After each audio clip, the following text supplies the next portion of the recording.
Saudara, seluruh pengurus dan juga anggota Dewan Pimpinan Daerah DPD Partai Demokrat Aceh pada Sabtu siang tadi menuju ke kantor KIP Aceh untuk melakukan pendaftaran bakal caleg dari Partai Demokrat. Ya, para pengurus Partai Demokrat menuju ke kantor KIP berkonvoi dengan menggunakan becak dan juga Vespa. Satu hari menjelang ditutupnya masa pendaftaran bakal calon legislatif Bacalek Pemilu 2024, DPD Partai Demokrat Aceh pada siang tadi bertolak menuju ke kantor KIP Aceh untuk mendaftarkan 81 bacalek dari Partai Demokrat.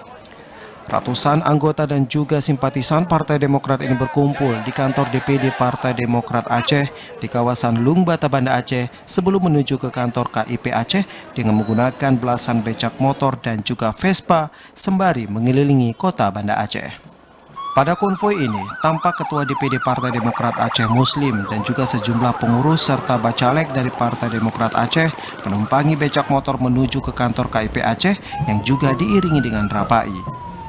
Sesampainya di kantor KIP Aceh, rombongan langsung disambut oleh pengurus KIP Aceh. Rombongan Partai Demokrat Aceh ini tiba di kantor KIP Banda Aceh pada pukul 11 waktu Indonesia Barat dan disambut oleh sejumlah pengurus KIP Aceh.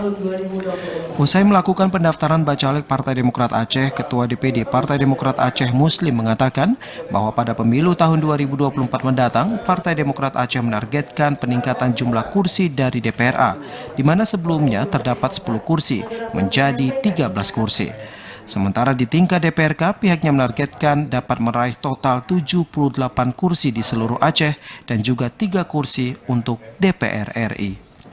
Tim Liputan TVRI melaporkan.